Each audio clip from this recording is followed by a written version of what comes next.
Stop saying I want. Just stop.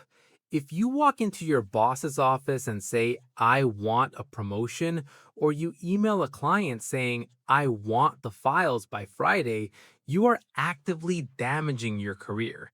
You sound demanding, you sound junior, and frankly, you sound unpolished.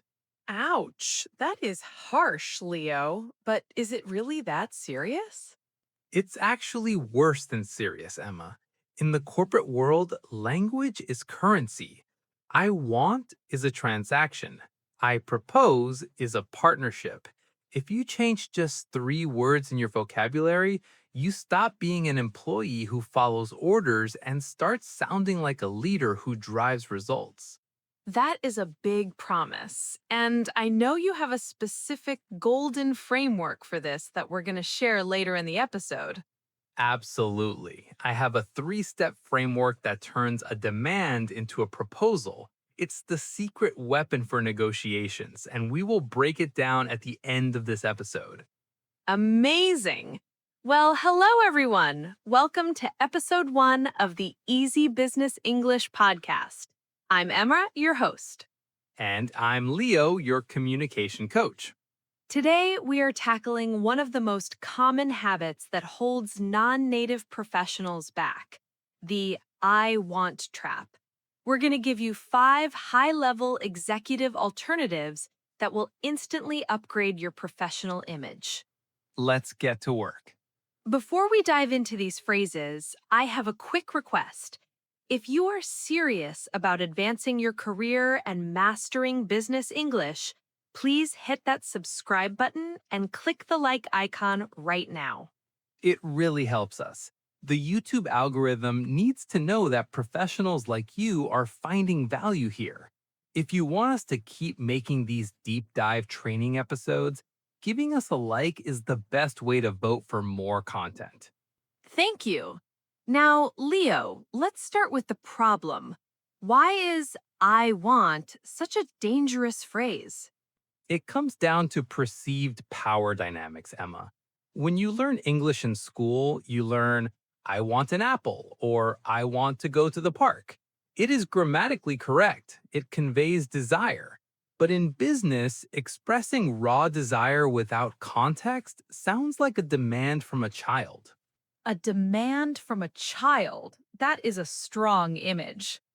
Think about it. A toddler says, I want juice. A CEO says, I would like to propose a new strategy. The difference isn't just vocabulary, it is diplomacy.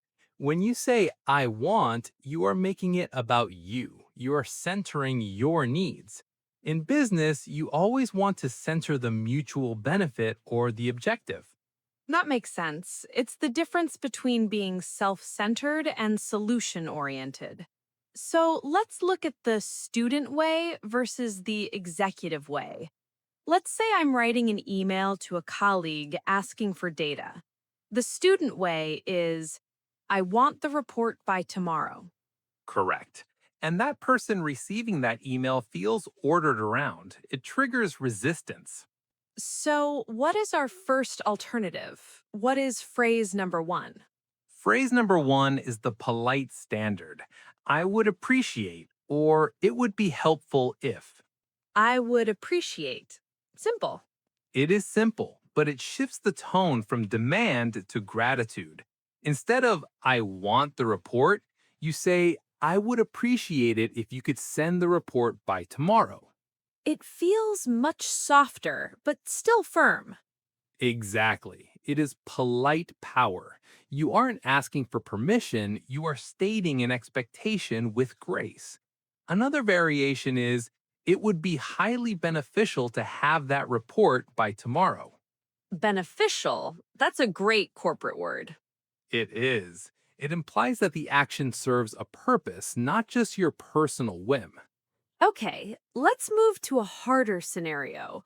What if I'm asking for something big, like a raise or a new resource? I want a new computer sounds terrible. It sounds entitled. This brings us to phrase number 2. I'm looking to, or my objective is to. Ooh, I like that. My objective is to. This is powerful because it ties your request to a goal. You don't say, I want a new laptop.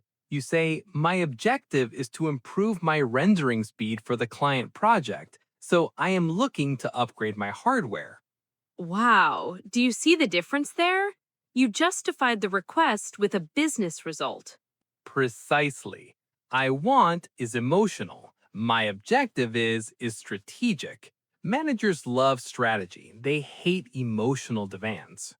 This is crucial for developers or engineers watching, right? 100%. If you're a developer, don't say, I want to refactor the code. That sounds like you just want to play with new tech. Say, we are aiming to reduce technical debt, so I propose we refactor this module. I propose. That is a strong one. Is that phrase number three? It is. Phrase number three, I propose or I recommend. This feels very authoritative. It is the language of consultancy. When you say, I want, you are a consumer. When you say, I propose, you are a consultant. You are bringing a solution to the table. I want to change the meeting time becomes, I propose we ship the meeting to 10 a.m. to accommodate the London team. You're adding the why automatically. Always add the why. I propose forces you to think about the solution, not just the problem. I am loving these, Leo. I want to pause for a second. Sorry, I would like to pause for a second and ask our audience a question. Nice correction, Emma. Thank you. Viewers, we want to know who's watching. In the comments below, tell us what is your profession and what is your dream job. Are you a project manager in Brazil, a software engineer in Japan, a CFO in Germany? We read every single comment. It helps us tailor our examples. If we know we have a lot of engineers, we'll use more technical examples. If we have sales directors, we'll focus on negotiation. So please drop a comment now. Also, you don't have to take notes frantically. We'd have created a Business English Study Guide PDF for this episode. It includes all 5 phrases, the script, and a cheat sheet for email templates. It is completely free. You can download today's full script and the Business English Study Guide PDF from the link in the description right below the video. Go get it, but come right back because we are about to do the role play. And trust me, you need to hear the role play to understand the tone. Transitioning back, Leo, we have covered I would appreciate, my objective is, and I propose. What is phrase number 4? Phrase number 4 is for when you need to express interest in an opportunity or a task, but you don't want to sound desperate. Oh, the desperation check. Important. Right.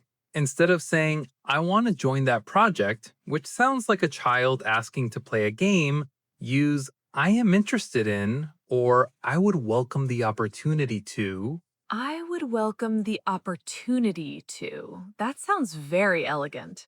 It is diplomatic. I would welcome the opportunity to lead the Q3 marketing initiative. It shows enthusiasm but maintains dignity. It suggests you are doing them a favor by offering your skills rather than begging for a chance. Subtle but powerful. And finally, phrase number 5? Phrase number 5 is the ultimate collaboration phrase. Instead of, I want you to fix this, use, it is essential that we, or our priority should be. It is essential that we. This removes the personal I and you conflict. It makes the task the boss. I want you to fix the bugs is an accusation. It is essential that we address these bugs before launch is a shared mission. It depersonalizes the conflict. That is brilliant for managers giving negative feedback. Exactly. Okay, Leo, theory is great, but practice is better. Let's do a role play. Let's do it. Scenario. I am a project manager and you are my department head.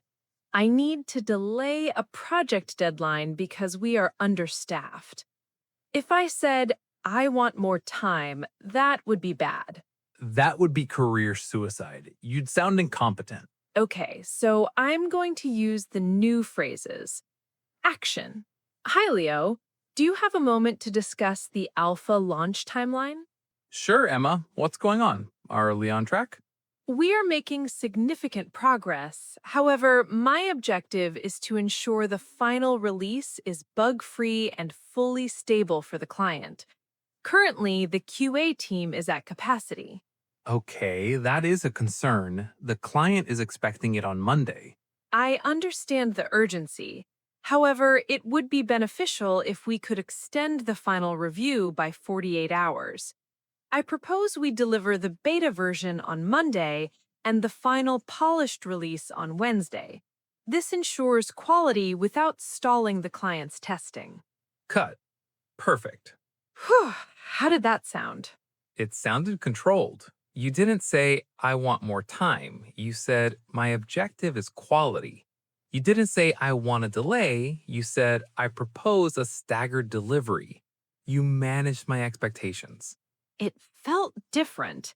I didn't feel like I was apologizing. I felt like I was solving a problem. That is the key, Emma. When you say, I want, you're usually creating a problem for the other person to solve. When you say, I propose, you are solving the problem for them. Let's talk about nuance and delivery. Because if I say these phrases with a shaky voice, they won't work, right? Correct. The delivery must match the vocabulary. We call this gravitas. When you say, I propose, you need to drop your intonation at the end of the sentence. Drop the intonation? Can you demonstrate?